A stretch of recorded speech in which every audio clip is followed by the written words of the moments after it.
Assalamualaikum warahmatullahi wabarakatuh. Teman-teman sekalian, sebelum kita masuk ke pembahasan listrik statis, ada dasar-dasar ilmu yang harus diketahui terlebih dahulu. Salah satunya itu cara menggambar garis gaya. Oke, coba perhatikan di sini teman-teman ya. Kalau seandainya ada muatan positif dan negatif bertemu, maka arah gaya kolomnya yaitu tarik menarik. Nih. Nah, ini yang garis gaya menempel pada Q1, kita kasih nama F12.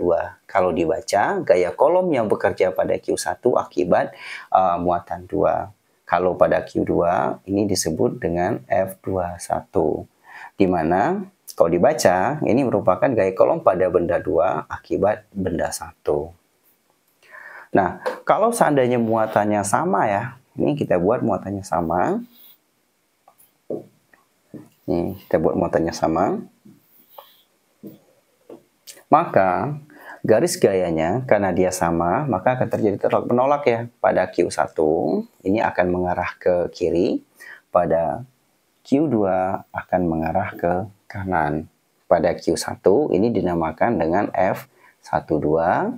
Kalau pada Q2, dinamakan dengan F21. Nah, tetapi besar F21 dan F12 itu sama ya. Ini juga sama ya, karena muatannya sama juga mengarah, yang pada Q1 mengarah ke kiri. Kita kasih nama dengan F12. Pada Q2, ini kita kasih nama juga sebagai F21. Demikian pembahasan bagaimana cara menggambar garis gaya untuk dua muatan yang berinteraksi ya. Selanjutnya, kita akan belajar menggambar garis gaya untuk 3 muatan yang segaris. Nah, ini ya. Misalnya ada 3 muatan ya, ada Q1, ada muatan Q2, ada muatan Q3. Nah, di sini dia positif, di sini dia positif, di sini dia positif. Lalu bagaimana cara menggambar garis gayanya? Nah, sekarang kita lihat dulu interaksi antara Q1 dan Q2. Ternyata keduanya muatannya sama ya, maka akan terjadi tolak menolak. Pada Q1 akan mengarah ke kiri ya, ini dinamakan dengan F12.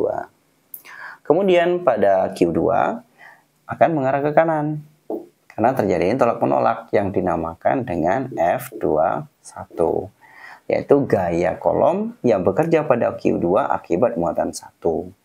Nah, berikutnya kita lihat interaksi Q2 dan Q3. Sama, ternyata muatannya sama-sama positif. Maka, pada Q3 akan mengarah ke kanan, yaitu kita namakan sebagai F32. Yaitu muatan yang bekerja pada muatan 3 akibat muatan 2. Nah, pada Q2, karena dia menolak dari Q3, garis gaya akan mengarah ke kiri. Yang kita namakan sebagai F23.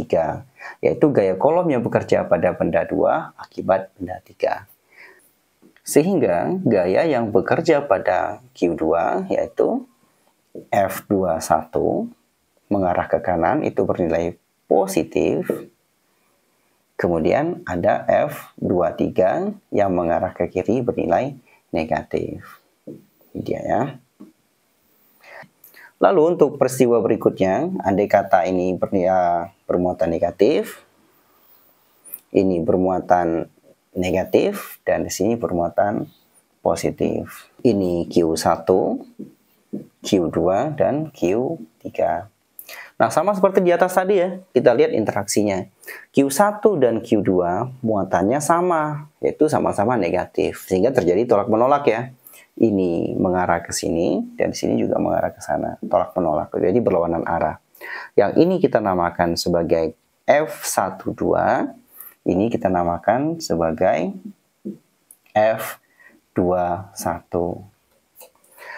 Selanjutnya, kita lihat interaksi antara Q2 dan Q3. Ternyata muatannya berbeda, maka akan terjadi tarik menarik. Ini kita gambar ke arah sini, ini juga mengarah ke sini. Jadi tarik menarik ya. Yang menempel pada Q2 kita namakan sebagai F23. yang menempel pada Q3 dinamakan dengan F32. Nah, lalu berapa nilai gaya kolom pada Q2? Itu F2. Lihat garis gaya yang menempel pada Q2 ya, itu F21 bernilai positif karena ke kanan, dan F23 juga bernilai positif karena mengarah ke kanan. Selanjutnya, jika ada 3 muatan lagi ya, ini kita buat Q1 juga, Q2, dan Q3. Di mana di sini positif, di sini negatif, dan di sini negatif. Nah, kita lihat dulu interaksi antara Q1 dan Q2 ya. Ternyata muatannya berbeda, sehingga terjadi tarik menarik. Garis gaya pada Q1 ini dinamakan F12. Pada Q2 mengarah ke kiri karena dia tertarik ke arah Q1. Ini dinamakan dengan F21.